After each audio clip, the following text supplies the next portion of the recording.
that they can form themselves exactly. And so, through the following of the breath, allowing the sacred geometrical pattern or geometry to form themselves on their own, or the particles and waves, quantum reality, no longer observing and allowing it to go through. That's me noticing the video, by the way. I noticed the video switch just then, so I figured I'd try to catch us up real quick and keep going. Now, anyways, so breathing out continuously. That's what's happening. And we're talking with Ray. Beautiful Ray.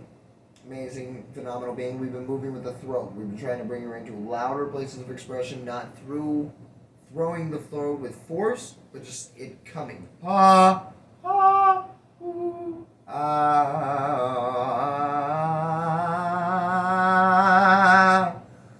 You know, it's really allowing the voice to lead itself through.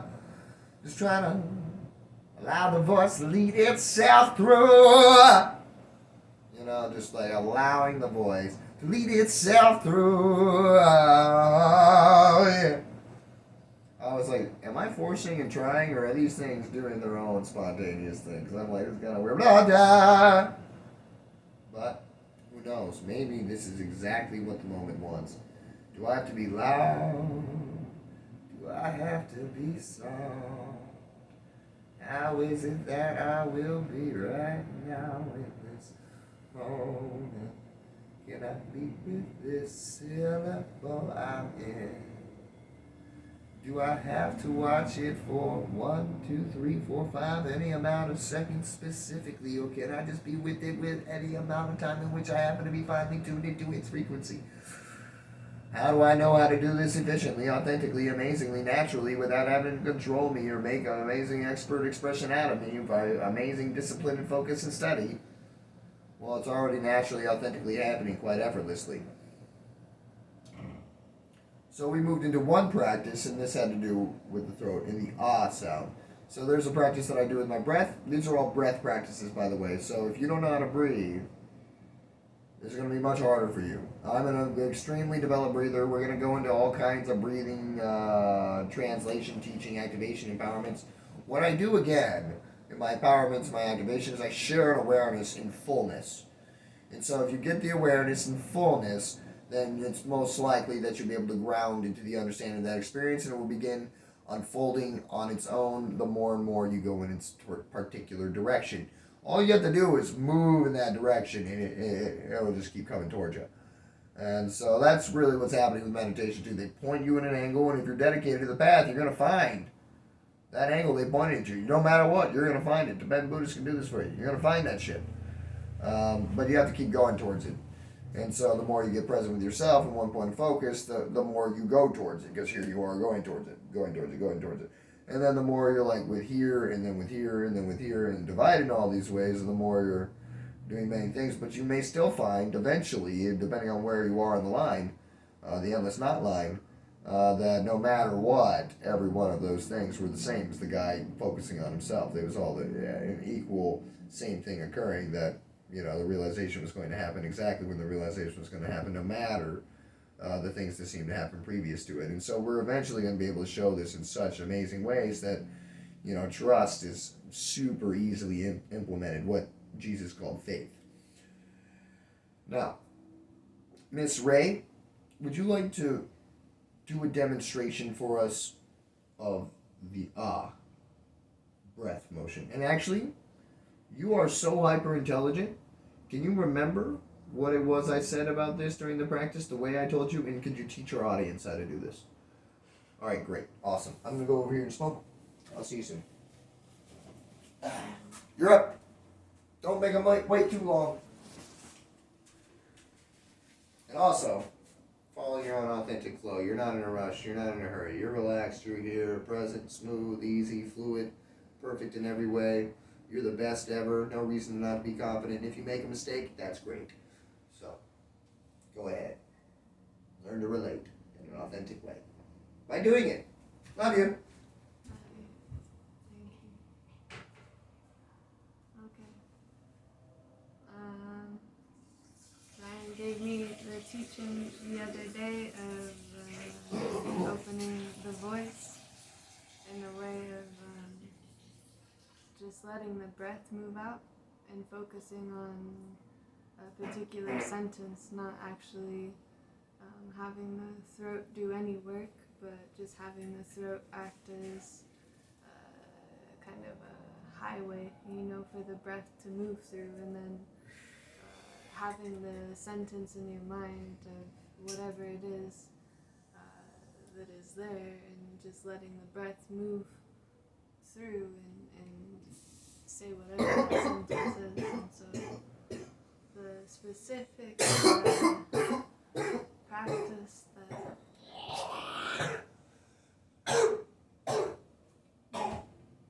he showed me. You okay? You gotta have a good breath. You gotta have a good breath. You okay? Yeah. Alright. Yeah, the specific practice that he showed me was, or he had me do it 10 times in a row, without hesitation or break, to just complete the sound ah by following the breath, and actually starting out at whatever initial sound starts at, like the initial ah, and then to move the breath through and become louder throughout the whole saying of the ah.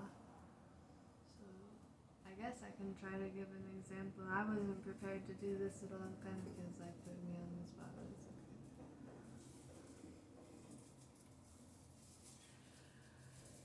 He also told me that showed me that it's actually good to do just like, I don't know, maybe a warm-up, like ah, ah, ah, ah, ah, ah, ah, ah, ah. And then he showed me, actually, if it's coming from the throat, it can be more scratchy, but if it's moving from the breath, it actually becomes like a really smooth sound. And I think it was the first time I actually found that ever, so that was really cool.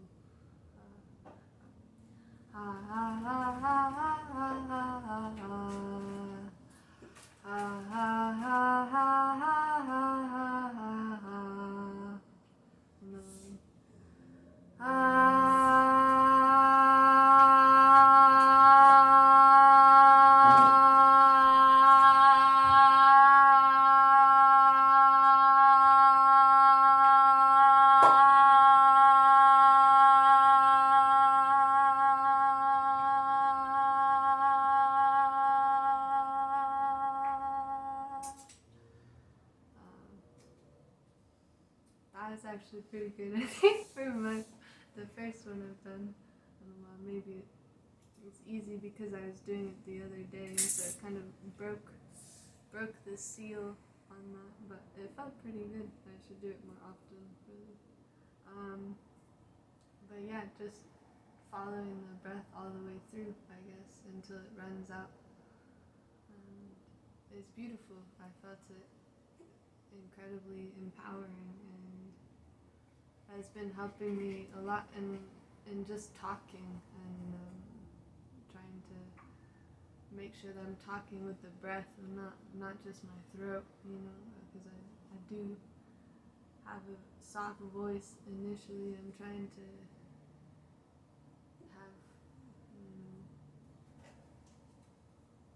have a greater ability to speak louder, even though my own voice to my own ears it sounds fine. I realize to other people it's very soft, and so I guess that I need to move to the point where it sounds like I'm yelling to myself for people to actually hear me. So it's What? Yeah, right. I don't know. Yeah, I think that was a good first lesson. I don't really feel compelled to do so much more. Why don't you demonstrate what it looks like to do 10 breaths? It's just a quick little 10 breath practice. You breathe in all the way, and you extend yourself in the one tone. moving that tone forward for the entire duration of the breath, allowing the natural breath cycle to inhale to the next point of positioning. You're staying with the breath the whole time. So you're not saying ah. What you're doing is you are breathing and you're holding the visualization of the word ah. A-H in your head. When you begin to breathe out, you breathe out visualizing that very amazing image and frequency. Just A-H, no problem. English is fine. Doesn't have to be Sanskrit or something super cool like that. That's the way in which it's going to relate to your syllable structure most easily. And you're making a sound, you're making a tone. You're embodying an energy, a frequency, a thing. Now, the ah itself doesn't matter. You could do this with any syllable structure. You could be like,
So that right there, that's called the breath. That's breathing with the syllable structures.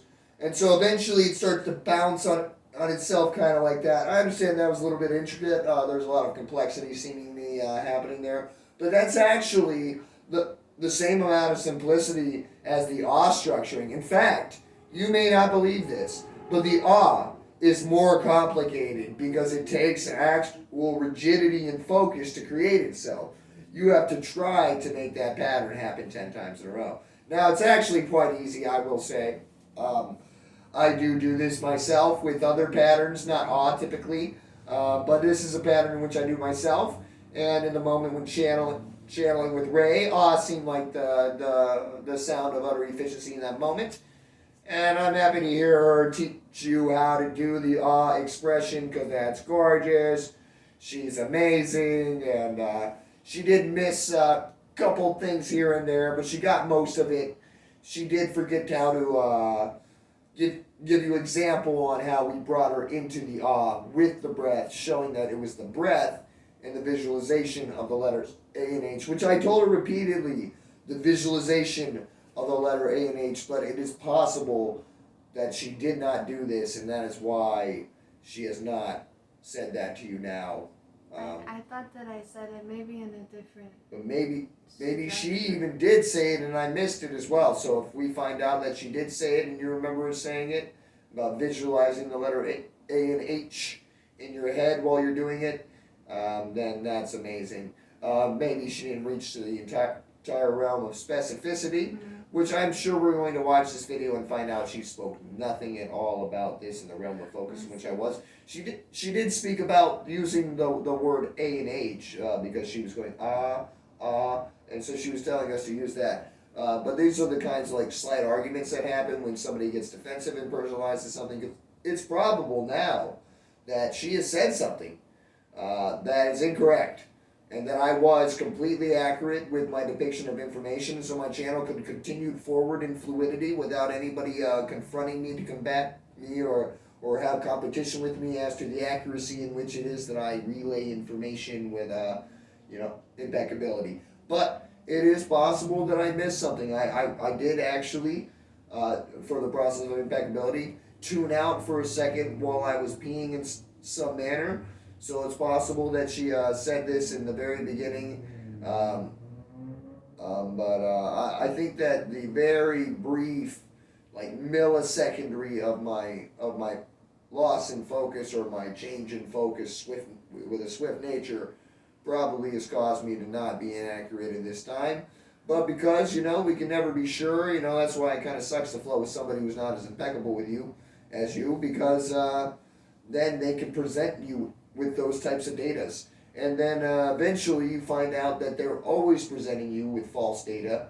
And then, I don't know, I guess you just become more cutting towards their awareness because you're tired of being looped into places of doubt and confusion because you're trusting somebody whom you love. And they're acting very arrogantly and lazily as if they have the impeccability.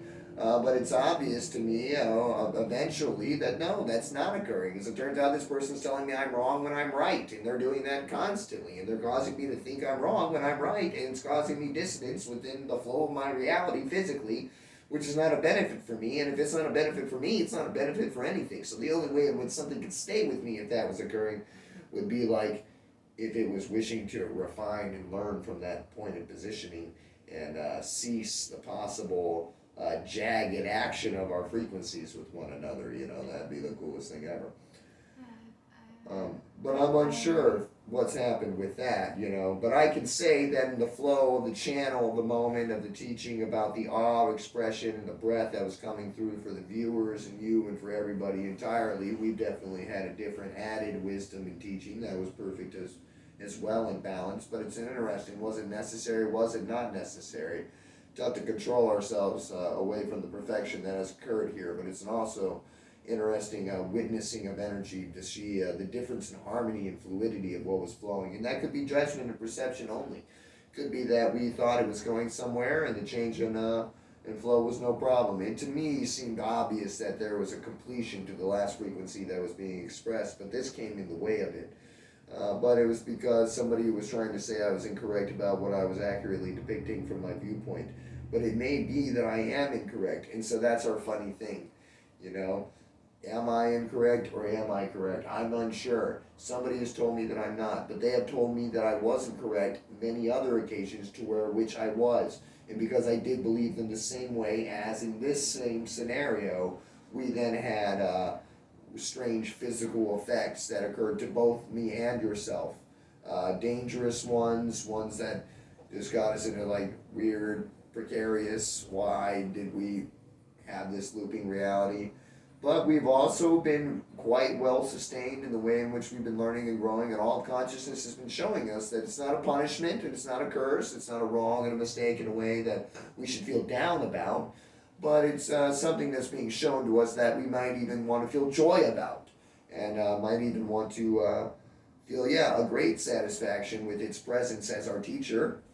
Here it is, it's teaching us patience, at least in one way, as we're not getting triggered quite as easily, as we're starting to at least like it in some form of harmony. But also,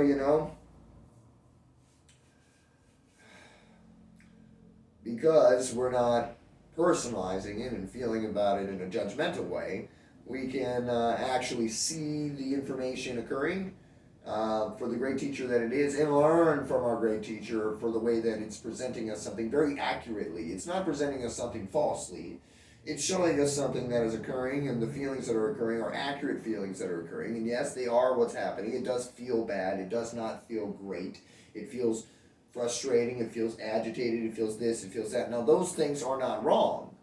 And those things are not less than any other feeling like joy or happiness or anything like that. But what they are in presence is a thing that agitates awareness to a point in centering bringing it to realize itself more deeply in a way of benefit for itself in the highest way possibly. Now, this is always occurring through every activity, through every frequency, through every experience at all. And so we can always see that's no matter what's always occurring with us. So we can release judgment entirely, and like true scientists, focus on the experiment in a way that brings solution and conclusion that can then be translated, related, and commonly applied by people all around the world with similar varying circumstances. And if we can get them to where it's the most solidified truth and perspective on awareness, then we can have that proven by everybody, no matter where they are, no matter their focus, no matter their perceptual viewpoint. And that's like the coolest fucking shit ever, I gotta say. So we have hit this different place, but we're talking about this amazing, wonderful, phenomenal expression and frequency about the awe and the breath and the visualization of A and H. And now this kind of seems like if anybody does at all get this teaching, you guys are like the coolest, most realized beings ever to be able to make it through that harsh-ass chord shape. Because if you can make it through that harsh-ass chord shape and still finish the cycle of this breath teaching, then you're just like the most versatile energy motherfucking flowers ever. So good job, guys. You guys are fucking kicking the shit out of it. But even if you didn't, even if you weren't able to keep up with that, good job anyway. You guys are all equally perfect, actually. So it's funny, I tell everybody they're the best. They're like, hey, I thought you said I was the best. Well, you is the best, and so is she, and so is he, and so are they, and so am I, and so are we, and so is that guy singularly, and so is just everything together, no matter which way you could ever compile it, and social standing, or however you want to. So yeah. We visualize while breathing, while being present with the breath. A and H is what I was saying. Ah, this was very loose though. You could probably just do anything. You can even just begin making a sound. If you were of a greater throat chakra opening than her, we would lead into a much greater specificity and channel and complication of flow in a certain sense.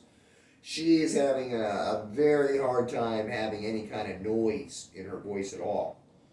So for her, it seemed to be better to bring something into simplicity. And ah was what came up, and then it stuck because ah is also an amazing seed syllable in Sanskrit, and in Tibetan, and in Buddhism, and Hindu cultures. And being that she had probably already said ah previously, chanting something perhaps, or just saying something perhaps, it seemed like it would be a nice, soft, easy fluidity into the nice, subtle, gentle opening of the throat chakra, which would allow her to stand sturdily in all situations, by the way. The reason we have any kind of inability to stand confidently and sturdily in the center of our being is because we're unable to express ourselves authentically, vocally. And so we're working huge vocally, because she's got all of her centers doing some really amazing shit. She has a vocal issue. She has an inability to exert her energy in an assertive manner in a way that brings the ferocity into her being that will allow an easy fluidity with what is actually a normal tone to speak for everybody. We'll find out that we're actually much louder naturally. As we're all very great diaphragm spoken singers, really, than what we've been led to previously believe. But of course, a lot of people are sensitive. They say, keep your noise down, keep this down. There are certain tones affect them, not all the tones, though. And this is a very amazing reflective quality and consciousness about what they agree with within themselves and what they don't agree with within themselves or as themselves. And we're going to, in the future, bring a lot of different drawings and graphic divines to really bring into it. Of extreme specificity to how this is occurring in a way that we can all actually commonly understand, because we already have this imagery present and proven within science. And so this is going to be something really simple and easy for you to get. And I don't mean like so simple that you can't get it, like a lot of Buddhism is, which kind of sparked me to try to simplify the simple. That had become so simple to me at the time, it was like just impossible for other people to understand. I was getting it though, from my point of perspective, it seemed like I was. Of course, that was also at the time when I believed I knew a lot of shit, but then I finally realized years after that I couldn't actually know anything until I had that direct experience. But luckily I did learn things that brought context of that experience, I was able to articulate what it was I was seeing because I had studied things and I had learned things and I had listened to people and watched and observed as a wallflower all of life in a way of great necessity because of the fear and disparity that was constantly thwarting me throughout the entirety of my reality, the self-hate and everything. And so those were some of the greatest teachers and wonderful wisdoms that ever happened to me. Thank God for those things. They really helped me out.